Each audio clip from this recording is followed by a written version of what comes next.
My wife thought I was beneath her. But I turned her betrayal into motivation, reclaimed my pride, and proved that real power comes from resilience. The monthly barbecue at our supervisor's house was usually my favorite Saturday. Good food, cold beers, and a break from the constant noise of the factory floor. 8 years at the same manufacturing plant had made these people more than CO workers. They were family. My wife had been unusually eager to attend this time, though these gatherings had never interested her before. Now I understood why, as I stood frozen in the hallway, her voice drifting clearly from the kitchen where she thought I couldn't hear. "You guys just don't understand what it's like," she sighed dramatically to my supervisor's wife and 2 other women from accounting, working at that fancy real estate office with all these successful agents. Then coming home to, well, "What do you mean?" someone asked. "Let's be honest. He's way below my league." Her words cut through me like the industrial saws I maintain daily. Don't get me wrong, he's dependable. Bills get paid, but I studied business administration. I was supposed to be dating executives, not spending my 30s with a factory worker. The laughter that followed burned worse than any welding accident I'd suffered. I'd spent years believing we were partners, equal. Now I understood all those subtle comments about my clothes being so blue-collar and how she'd stopped bringing me to her office parties. I stepped back silently, muscle memory from years of navigating dangerous equipment helping me move without detection. My mind raced, but my expression revealed nothing as I rejoined the men by the grill. 15 minutes later, she emerged from the kitchen, sliding her hand into mine like nothing had happened. On the drive home, she scrolled through her phone while I processed what I'd heard. The puzzle pieces clicked, her increased work hours, the unexplained expenses on her credit card, the girls' nights that left her smelling of unfamiliar cologne. "Good time tonight?" she asked absently. "Enlightening," I replied, my tone neutral. That night, I waited until her breathing steadied into sleep before carefully removing her phone from the charger. The passcode was our anniversary, something I'd never needed before tonight. Trust had always been our foundation, or so I thought. What I found confirmed my suspicions: flirtatious messages with her office manager, screenshots of my bank statements sent to her friends with mocking comments, a folder of housing listings far above our price range labeled, "Future Home Without Dead Weight." Instead of confronting her, I took photos of everything with my own phone. The factory had taught me valuable lessons: safety before action, assess before approach, and never rush when precision matters. This situation required the same careful handling. In the morning, I kissed her goodbye as she left for work, her expensive perfume lingering in our modest home. I called in sick for the first time in 3 years, then made 2 important calls, one to a credit union for a separate account, another to a lawyer. She thought I was beneath her league. Maybe I was, but in the game we were now playing, she had no idea I'd just become the rival team's owner. For the next 2 weeks, I maintained the perfect facade of ignorance. Each morning, I left for my shift at the factory. Each evening, I returned home with the same tired smile I'd worn for years. But inside, something had fundamentally changed. I was gathering intelligence, with military precision. The credit card statements arrived on Thursday. While she was at her weekly hair appointment, I spread them across our kitchen table.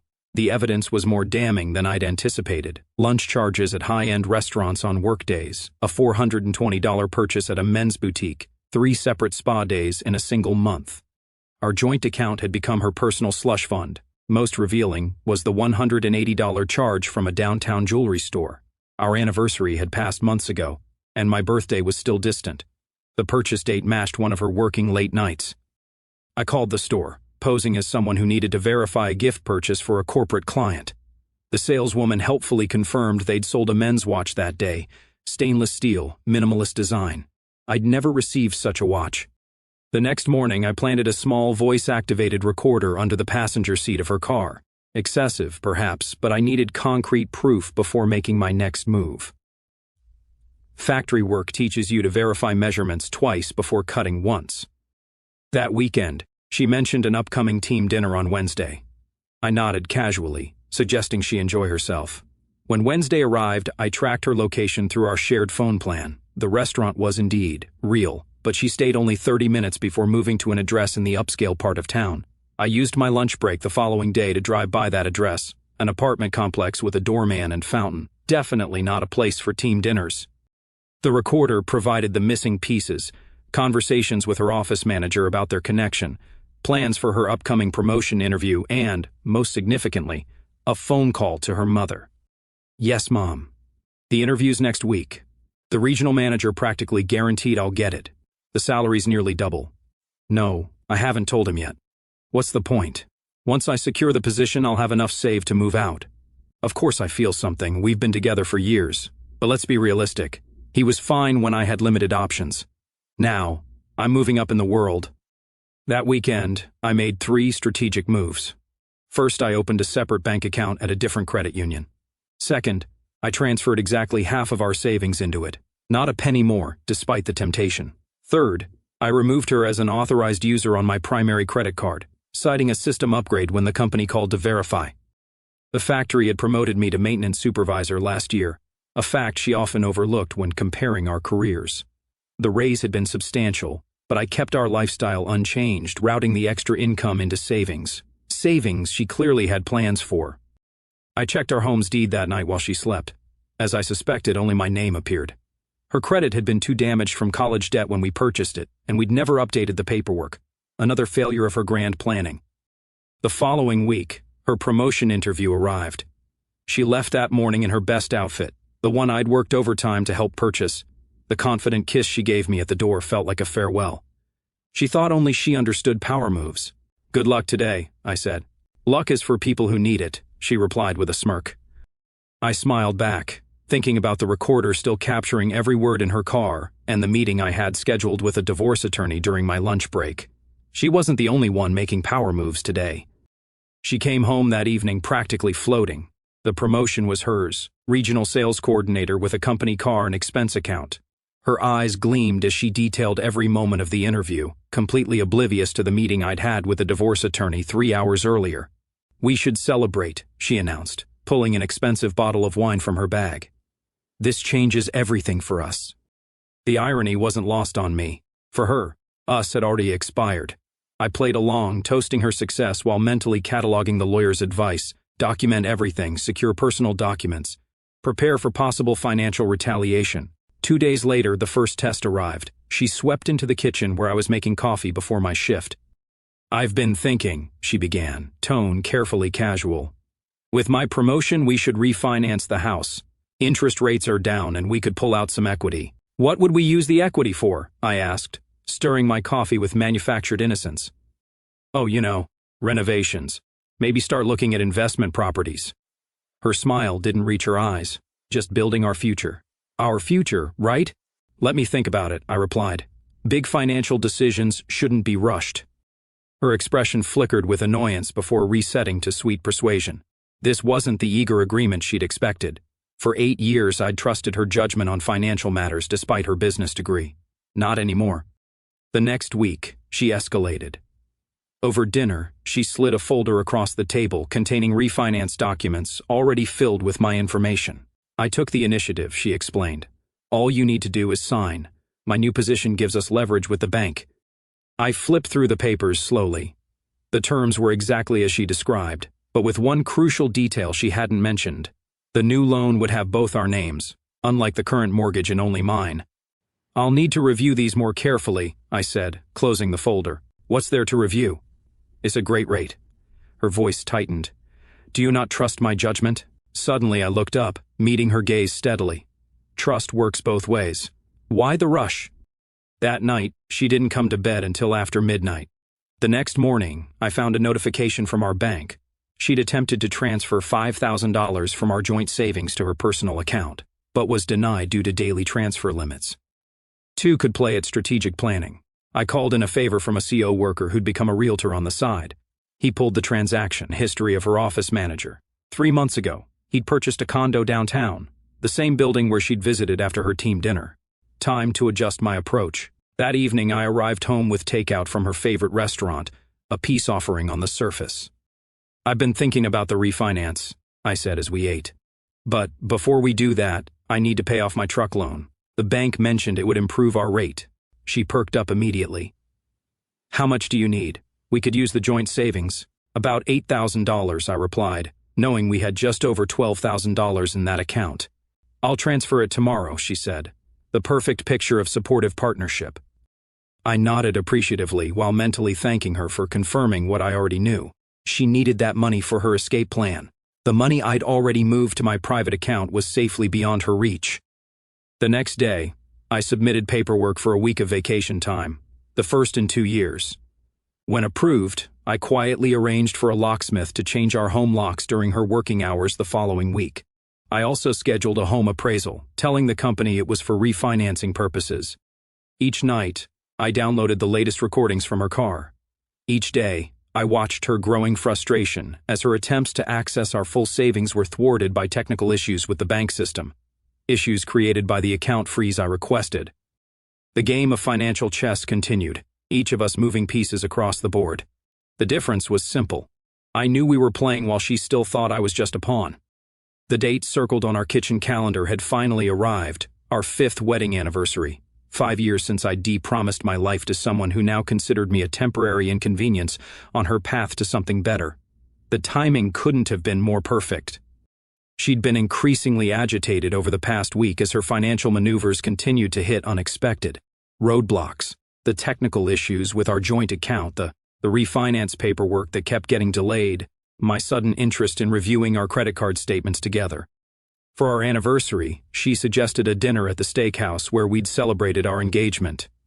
Her treat, she insisted, the same restaurant where the recorder had captured her having lunch with the office manager 2 weeks prior. I agreed with enthusiasm that must have seemed genuine to her. That morning, she left for work with a quick kiss and promises for a special evening. The moment her car disappeared down the street, I began executing the plan I'd been crafting for weeks. First, I called the locksmith to confirm he'd arrive at noon. Next, I retrieved the documents from my truck's hidden compartment, financial statements, voice recordings transcribed by a service, copies of her text messages, and, most importantly, the divorce papers my attorney had prepared. At the factory, I'd learned that timing was everything. Too early or too late, and catastrophic failure could result. Today's timeline had to be flawless. By 5:30, I was dressed for dinner and waiting in the living room when she arrived home. She seemed surprised to find me ready before her. Usually I was the one rushing to change after work. She disappeared upstairs to prepare, clearly unaware that this anniversary would indeed be memorable, but not in the way she imagined. At the restaurant, the hostess led us to a corner table, private but with a clear view of the entrance. I ordered a bottle of champagne, playing the role of doting husband one final time. She seemed almost uncomfortable with my attentiveness, perhaps feeling a twinge of guilt about what she was planning. After our appetizers arrived, she placed her hand over mine, her expression shifting to one I recognized from years of marriage, the look that preceded requests for expensive purchases or difficult conversations. "I've been thinking a lot about us," she began, voice carefully modulated. "About our future and what we both want." I nodded encouragingly, allowing her the floor. This was her moment. Might as well let her have the opening act. "We've been together a long time," she continued, withdrawing her hand to reach for her purse. "But people change, goals change." The restaurant door opened and, right on schedule, her office manager walked in. Our eyes met briefly, his widening in shock at seeing me seated with her. He quickly turned and exited, clearly not prepared for this encounter. Her back was to the door, so she noticed nothing. "I think we should separate," she finally said, pulling out folded papers from her purse. "I've outgrown this marriage. You must have felt it too." I took a slow sip of champagne, letting the moment stretch uncomfortably. "Funny," I finally replied, my voice calm. "I was thinking the same thing." Confusion flashed across her face. This wasn't the response she'd rehearsed for. The emotional pleading. The desperate attempts to save our marriage. Before she could recover, I reached into my jacket and pulled out my own set of papers. "Divorce petition," I explained, sliding them across the table. "Already filed yesterday. You'll be served officially tomorrow, but I thought you deserved to know tonight." Her mouth opened, but no words emerged. I continued, keeping my voice low and controlled. "I also thought you might want these." I placed printed screenshots of her text messages with the office manager on the table. "And this, a bank statement showing your attempted transfers. Oh, and this might interest you. The home appraisal, showing the current value significantly higher than when we purchased it." "How did you," she finally managed. "Does it matter?" "What matters is what happens next." I gestured to the divorce papers. "Everything's fair. Asset division according to state law. The house stays with me since it's in my name. You keep your car and personal possessions." Her face had lost all color. The carefully applied makeup now emphasized her shock rather than her features. You can't just— I already have, I interrupted, standing and placing cash on the table to cover our barely touched meal. The locks have been changed. Your clothes and essentials are packed in suitcases in the garage. The code is the same for now. As I turned to leave, I paused, looking back at her one final time. By the way, you're right. You are out of my league. I play in a league where loyalty actually means something. The next morning, I woke to 17 missed calls and 34 text messages. I read each one, watching her emotional journey from rage to disbelief to desperate negotiation. The final message arrived at 3:17 a.m. We need to talk. This isn't over. I didn't respond. Factory work teaches you when to engage and when to stand clear of dangerous machinery. Right now, she was all spinning gears and exposed blades. At 9:30, my phone rang again. This time, I answered. Where am I supposed to go? Her voice wavered between anger and panic. You can't just throw me out on the street. Your mother's place is 15 minutes away, I replied calmly. Or perhaps your office manager has space in his new condo. The sharp intake of breath confirmed she hadn't known I discovered that particular detail. This isn't fair, she hissed. I contributed to that house too. Did you? Let's review. The down payment came from my savings before we met. The mortgage is solely in my name. Your name appears nowhere on any property document, which my lawyer confirmed yesterday. I paid bills. I bought furniture. Her voice rose with each word. And I've calculated the exact amount. $1.22 for 67 months over 5 years. The divorce settlement offers you $25,000. You're actually coming out ahead financially. The silence stretched as she processed this. I could almost hear the wheels turning as she realized how thoroughly I'd outmaneuvered her. This isn't about money, she finally said, her tone shifting to something softer. We can work through this. Everyone makes mistakes. True, I agreed. My mistake was believing you meant your vows. By afternoon, reality had fully settled in. Her mother called, her voice tight with controlled fury. She's devastated. Is this really how you want things to end? After 5 years, I didn't end it, I replied. I just refused to be the last one to know it was over. 3 days later, a formal letter arrived from an attorney she'd retained. It outlined demands far exceeding what any court would grant. Half the house value despite her name not being on the deed, alimony despite our relatively short marriage, even a portion of my retirement account. My lawyer called it wishful thinking on expensive letterhead. I continued my shifts at the factory, ignoring the sympathetic glances from CO workers who'd heard fragments of the story. At night, I slept better than I had in months. The constant need to monitor and analyze every interaction had been exhausting in ways I hadn't fully recognized until it ended. 2 weeks into our separation, I received a text with an unexpected tone. Can we meet? Just to talk, no lawyers. Against my better judgment, I agreed to coffee at a neutral location. She arrived looking nothing like the polished professional she'd cultivated at work. The designer clothes were replaced by simple jeans and a sweater. Her makeup was minimal. This was the woman I'd originally fallen for, not the status-conscious climber she'd become. For a moment, doubt flickered. Then I remembered the recordings, the messages to her friends, the words that couldn't be unsaid. He's way below my league. I've been doing a lot of thinking, she began.